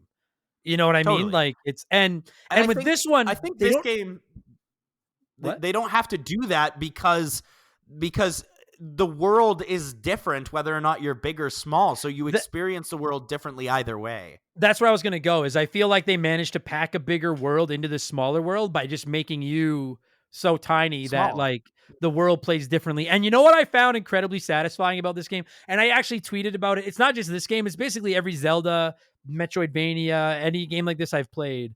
I love when you're in the end game and you have most of the abilities and those puzzles that have been fucking you around all game. And like those fucking caves where there's like the blocked door. And I tried like dashing into them. I tried blowing them up. I'm like, how the fuck do I get through these? And then finally I got the carving, the digging hands. And I was like, oh my God. Like that is my favorite part in any of these games is just being able to do one final clean sweep. And it's like God mode where you're like, I can get into anywhere I fucking want to now. And it just feels so satisfying. And And I think that's why I enjoy Metroidvania style games so much, is that ending part where I have all the abilities, I have the double jumps or what have you, and I can swim and there's no areas that are too dangerous for me. And I can just take my time and peruse and go back and get all the stuff I wanted to get, but couldn't figure out how to get.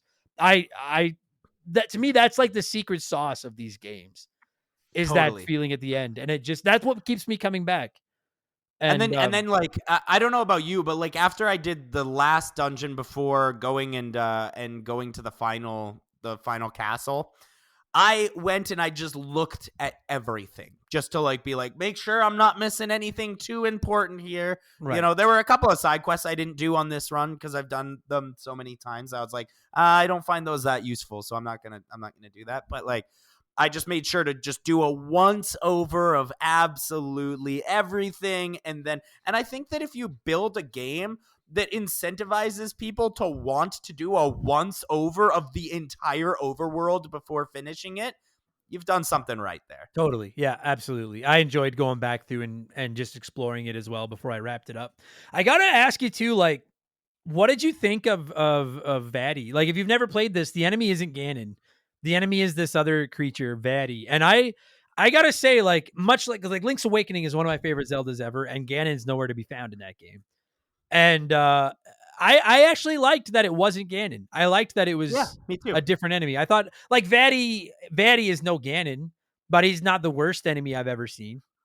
I like Um, that Vatty kind of looms throughout this game. Like you know that he's out there. He's kind of on the run, but you never really know where. And then he possesses the king, which, by the way, I don't know if I needed. Like, there's like a part in this game where Eslo just stops and it's like, I just felt something really weird, and then yeah, it cuts yeah, to a cutscene that's going on at the castle, and you're like, how did you feel that, Eslo? I'm gonna need to yeah. know what the hell that means. I also love the idea that the whole reason that this fucking Vatty person turned evil was because Eslo created a magical hat that grants wishes and just left it laying around. Yeah, And Vatty picked it hey, up.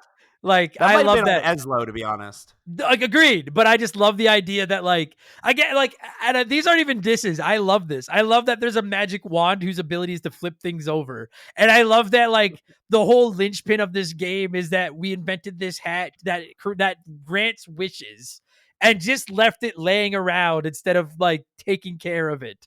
And then you've created this, and they're not even, this is not criticisms. I just love how basically kind of, I don't know if cheesy is the word, but it kind of feels like they were sitting around in the writer's room and then they were like, you know what? That's good enough. It's a hat Yeah, that no. grants wishes. That's fine.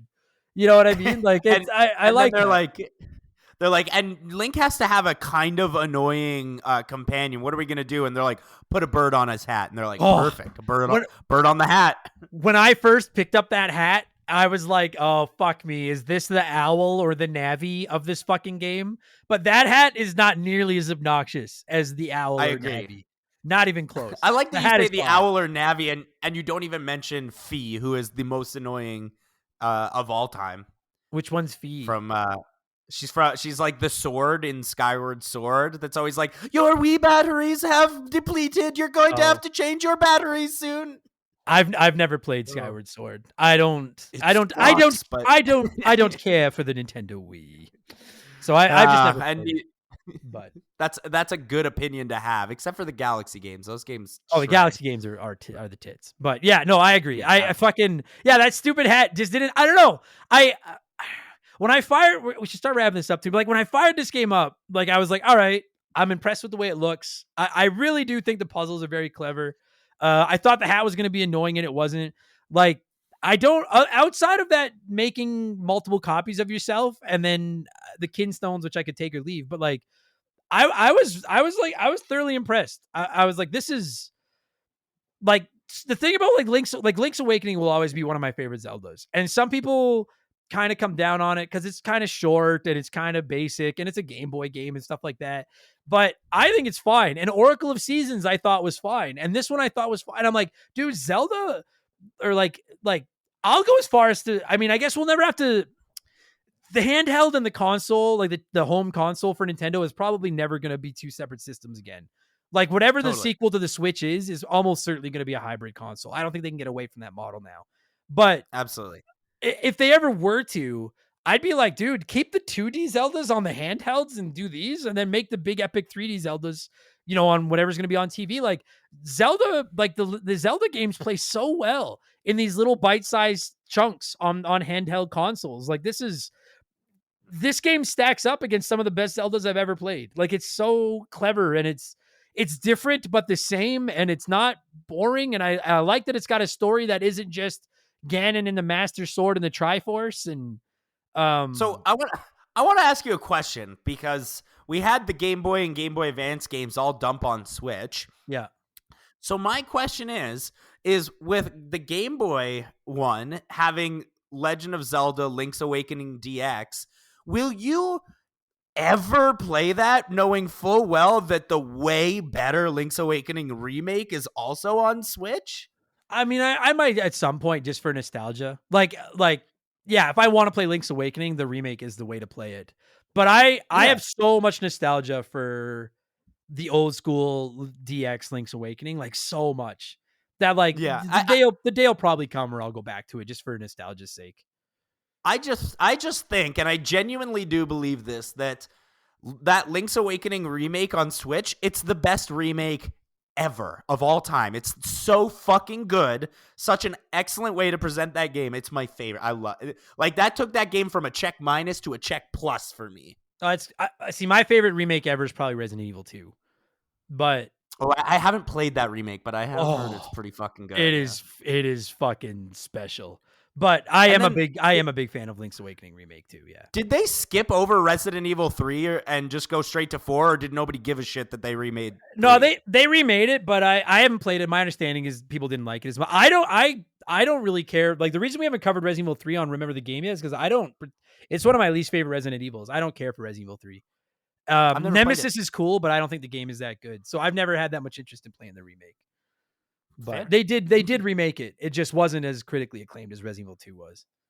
So. But I love like the toy box atmosphere and feel that they gave Link's Awakening, where you're just like your toys, everything is a toy, and you're just like running around. Like it feels like you're on one of those car carpet cities. Like I love it, dude. Yeah, I do too. Dude, the Switch is if you're a Zelda fan, like the Switch is the place to be, because you've got Zelda, you have Zelda 2, you have Link to the Past, you have Ocarina of Time, you've got Majora's Mask, you've got Link's Awakening, you've got Minish Cap, Oracle of Ages and Seasons are both coming. You have the remake of Link's Awakening, you have Skyward Sword HD. I would be shocked if at some point that Wind Waker HD doesn't end up on the Switch before it's all said and done, just because they could sell a few more copies of it. And maybe Twilight Princess. And is that not basically, I know it's not all the Zeldas, but that is like, that's a lot of fucking Zelda on the Switch. I think they're gonna, I think that's it. You know what I think they should do, just because I think it would be funny, and I know they'll never do it, is they should release a compilation that has the 3 CDI Zelda games in it, like just to play. So I played one of these. I'm gonna go on a tangent for a quick second here, but I played through one of these this week because I've just always been so curious. I played through Wand of Gamelon.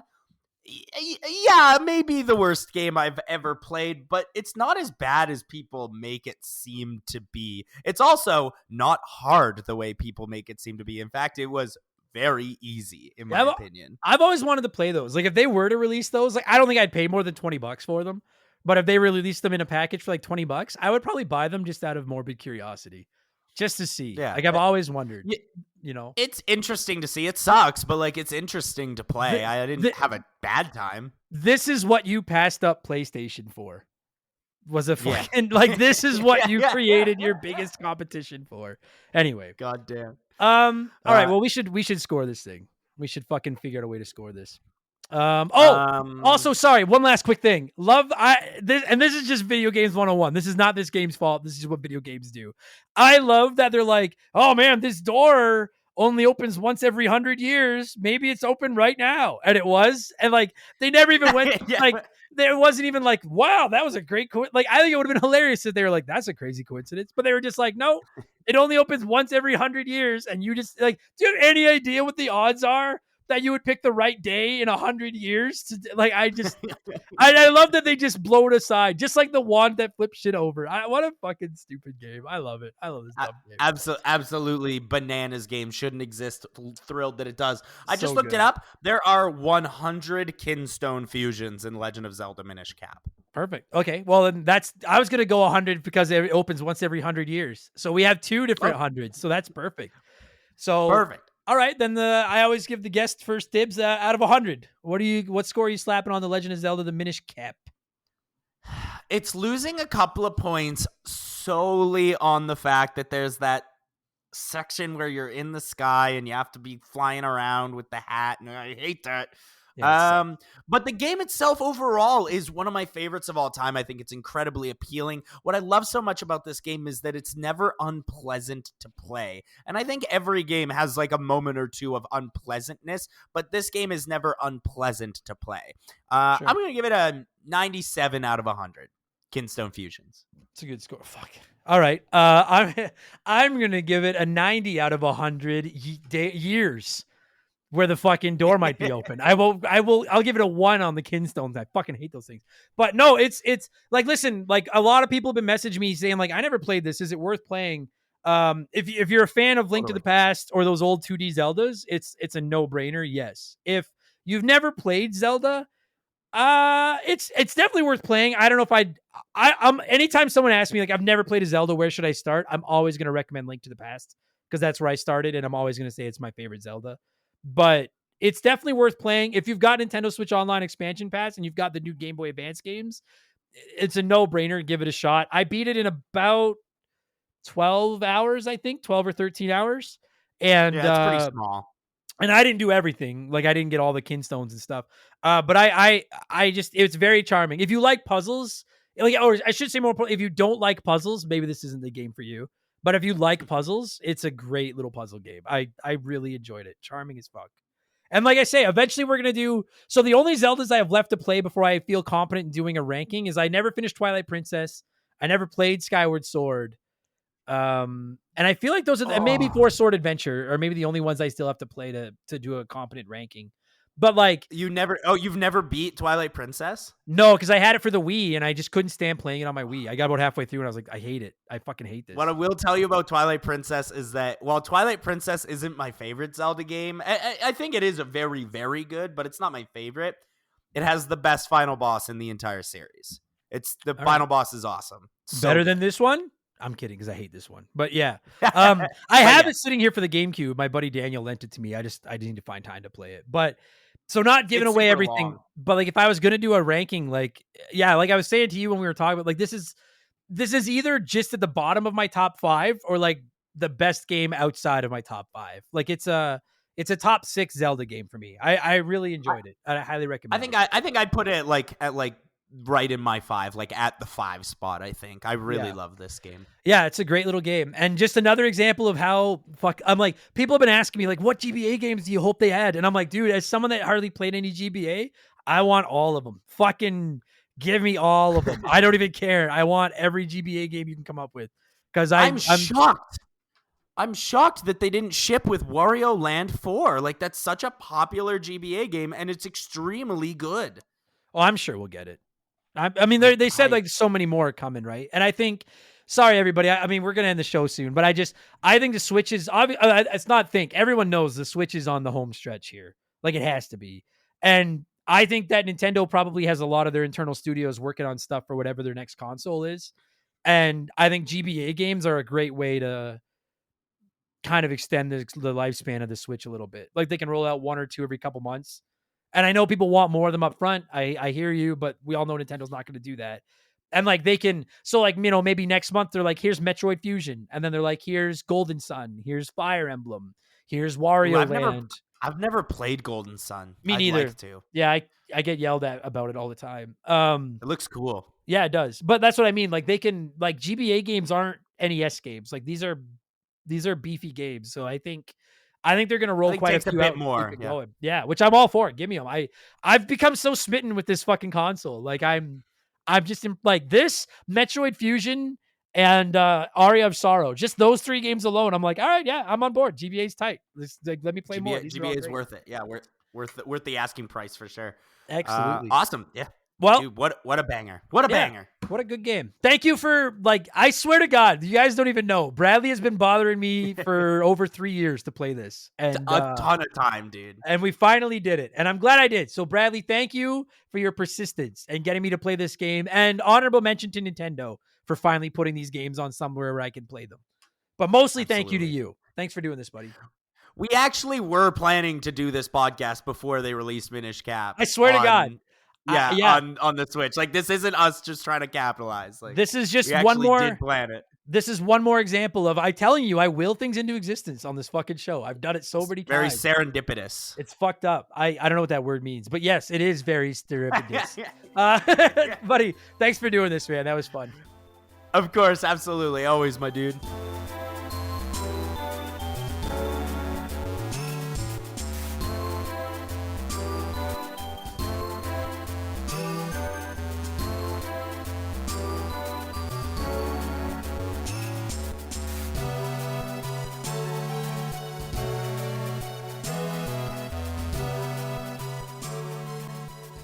And that's going to do it for this week's episode. Bradley, thank you so much for giving me a shout and talking The Legend of Zelda Minish Cap, pardon me. And to every single one of you nerds listening to this right now, whether this was your first Remember the Game or maybe your 237th, thank you so much for the support. I very much appreciate it. If you didn't hate this, leave us a good review, would you? I love seeing the nice reviews. They make me feel good about myself while I'm eating ice cream in my underwear late at night. Plus, the good podcasts ask for them, so we don't have a choice. We have to. And if you want more of these, I got you, fam. Hit up patreon.com/rememberthegame. And I know there's been shows I listen to where I'm like, I should sign up for Patreon, and I just can't be bothered. I understand. But I'm telling you, the value over there is fucking ridiculous. For $2 a month, you get 2 additional ad-free podcasts every week. Plus, instant access to 300 some previous bonus podcasts just waiting there. You can download them onto your phone, whatever you want. It's awesome. Plus all the other perks. For $5 a month, you get 3 additional shows every week. You also get The Rambling Idiot, where I tell stories about my life,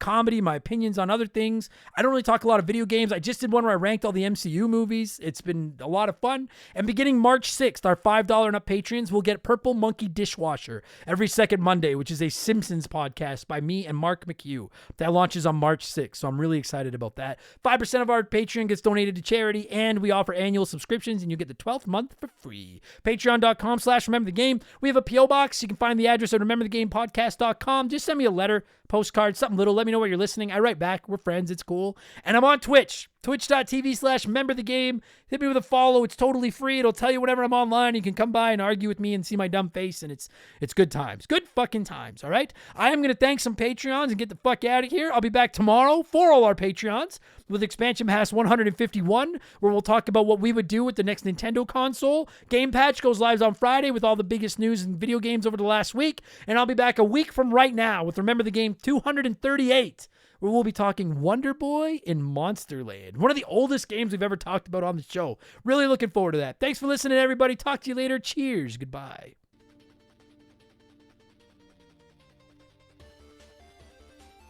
Remember the Game is brought to you by our Patreons. I could not puke up all the content I churn out every week without all of your support. The following people are at the senior executive vice president level or higher at patreon.com/rememberthegame, and as such, I'm contractually obligated to say their names as quickly as possible. So this is going in reverse alphabetical order based on your email addresses. A huge thank you to Zach Shepard, Zane Donovan, Arctic Fission, Tunable Powers, Joe Buck, Mizuru, Kia Pup, Darth Skywalter, Antonio Echeverria, Wolfgang Darren, Works For Me, Skillaroonie, J-Vision 719, Super Nintendo Chalmers, Denton Van Zandt, John Woodruff, Lord Longron Von Hugendong II, Wolf Magic 21, Tyler Bauer, Hired Goons, Trevor McKee, Quiet Place Queen, Fuzzy 99, Tone Bone Swiss, Doogie, Timothy Sabrinsky, Thomas Smith, E, Ryan Colton, Mike Maloney, That One Kid Josh, Scary Terry, Frosty Feet 492, Thomas Childs, Joe Stone, Atriu Wormwood, Squints, Robbie DLC, C-Spin, Sour Goatface, Solomon Soto, Sam Wright, Jimothy, Edridge FPV, Shoeboxers,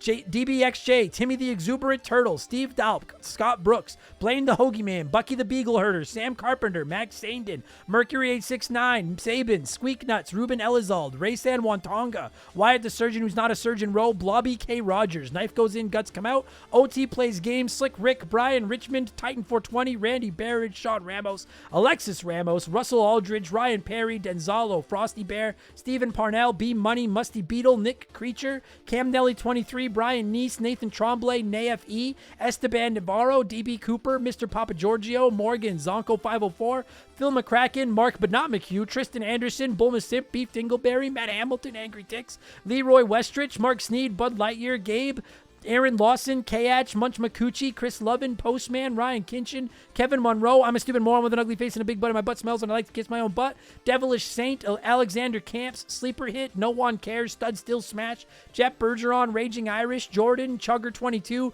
Oroku Saki's Gardener, Johnny CCDC, John Jameson, Laces Out Dan, Beaver Boy, Joey Mercury, Joe LeBlanc, John M. Watkins, Jay Callahan, Jake Carter, John of the Adult Children Podcast, Sharonic, Welsh Destroyer, James Black, James Juan Francesco, Jacob Adams, Evolva, Isaias, Phil Lencher, Holmes, Roldy in the Deep, Faded Sufferance, Lucas Valadez, Jameer Williams, Maverick Marty, G9PSX, Graham, Brant Hewitt, Phaser Burns, Super Dad Bros Podcast, Shorzy, Nomad, E-Man Trucker, Agent Booty Pants, Eric James, Daniel DeVore, Dr. Nightmare 23, Ryan Maurice, current Remember the Game Hall of Famer Mark McHugh, Them Boys on the Roof, Doug Dorn, Dill Pickle Rick, Decoy Man, Digital Dave, Dakota Guy, Oh My God, It Froze, Dave McGee, Chris Williams, Daniel, David Marcus, Robier, Zach Coiner, Adam Fletcher, Colin Bollinger, Cody Richardson, James Clark, Jugs Bed, okay, Christian Gabriel, Makeshift, Mallow Magic Money, Triple, Chris Dickin, Chris Fleury, DP Pooper, Adam Blank still hasn't reviewed, Banjo Tooie, Hitchy Poo, Burt Macklin, fuck, I was doing so good, Bola, Elijah Burns, High Plains Drifter, General Fury, Bobby Litton, Nerdy Hybrid, Captain M, Biddy DNA Gaming, Dan Fuseman, Brandon Helm Heckle, Hega Waffle, It's OG, Michael Barjudina, Brandon DeZeba, Zamatos, It's the Bigfoot, Benjamin Atkins, Andrew Wright, Dave Thompson, Andy Hudson, Andre Itchy Nutsuru, Alex R, A-Town, West Gen, a dude named Adam Martinet, Just a Fish and Tarek Cox. That was a pretty good one, actually. Purple Monkey Dishwasher. See you, everybody.